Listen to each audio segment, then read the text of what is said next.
guys, I am Dr. Ayushi Jaiswal and welcome back to my channel Physiostats with Ayushi। आज की video में हम बात करने वाले हैं वेरिएबिलिटी के बारे में।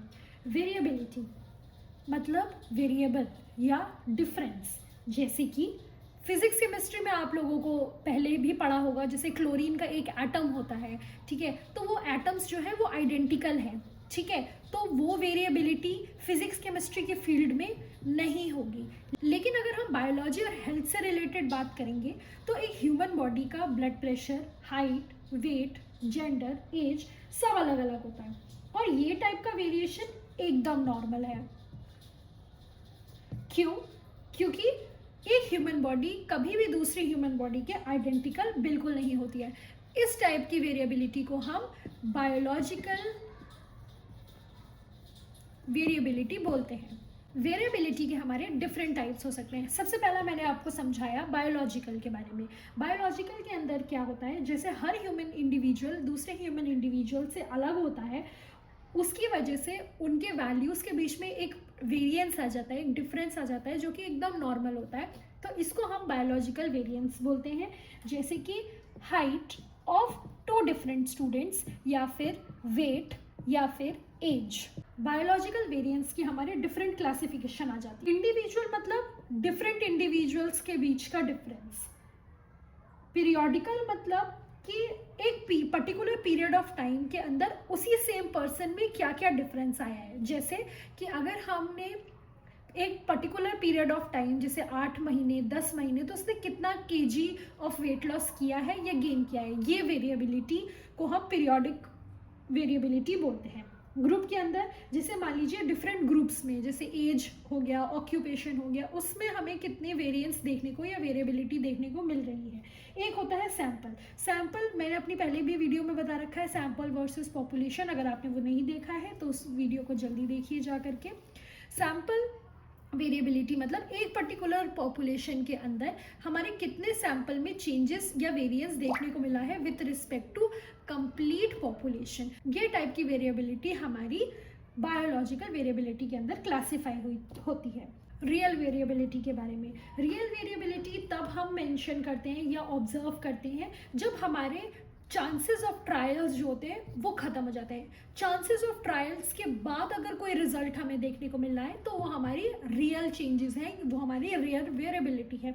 जैसे कि मान लीजिए इसके कॉजेज हो सकते हैं एक्सटर्नल फैक्टर्स। इसका एक एग्जांपल मैं आपको बताती हूँ। जैसे हार्ट रिलेटेड डिजीज ड्राइवर्स के अंदर ज़्यादा कॉमन होती है ड्यू टू देयर जॉब का स्ट्रेस।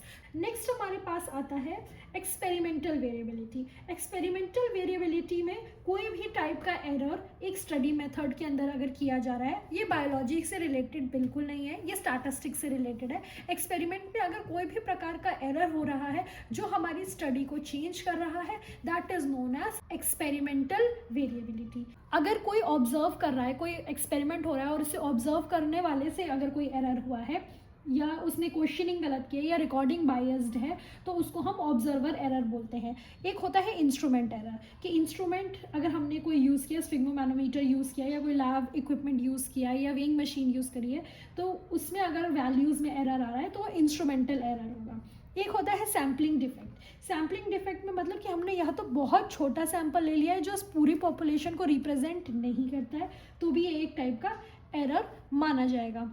इन सारे टाइप्स के एरर को हम बोलते हैं नॉन सैम्पलिंग एरर्स। अब हम लोग बात करते हैं मेजर्स ऑफ वेरिएबिलिटी को, मतलब वेरिएबिलिटी हम मेजर कैसे कर सकते हैं स्टैटिस्टिक्स के अंदर। तो सबसे पहली चीज़ हमारी आ जाती है रेंज। रेंज होता है कि अगर कोई भी मैक्सिमम वैल्यू को हम अपनी मिनिमम वैल्यू के साथ सब्सट्रैक्ट कर देते हैं, तो जो भी वैल्यू हमारी आएगी उसका जो डिफरेंस हमारा आएगा वो हमारी होती है रेंज। तो इससे भी हमारी वेरिएबिलिटी को हम कैलकुलेट कर सकते हैं। नेक्स्ट हमारा आता है IQR, that is inter quartile range, की मतलब एक डेटा सेट दिया है 0 से 100 तक का और इसका जो मीडियन होगा वो हमारा 50 निकलेगा, तो इस मिडल वैल्यूज़ का जो भी स्प्रेड होगा वो हमारी इंटर क्वार्टाइल रेंज होती है और इसको हम हमेशा बॉक्स डायग्राम्स के साथ रिप्रेजेंट करते हैं।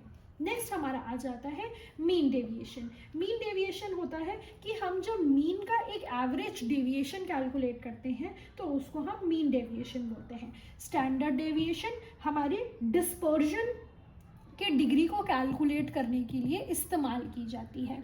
और कोफिशिएंट ऑफ वेरिएशन हमारी रिलेटिव वेरिएबिलिटी होती है, जिसके अंदर हम स्टैंडर्ड डेविएशन को मीन से डिवाइड करते हैं और 100 से मल्टीप्लाई करते हैं। तो ये जो वैल्यू हमारी निकल के आती है वो हमारी होती है कोफिशिएंट ऑफ वेरिएबिलिटी। इसको हम रिलेटिव वेरिएबिलिटी भी बोलते हैं।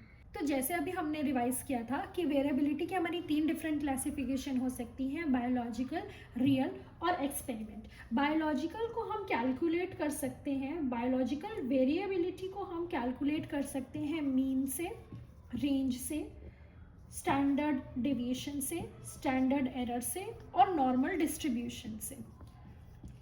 रियल वेरिएबिलिटी जो हमारी होती है उसको हम कैलकुलेट कर सकते हैं या वेरीफाई कर सकते हैं स्टैंडर्ड एरर्स के थ्रू या फिर कुछ स्पेशल सिग्निफिकेंट टेस्ट्स के थ्रू, जो मैं आगे आने वाली वीडियोस में और समझाऊंगी।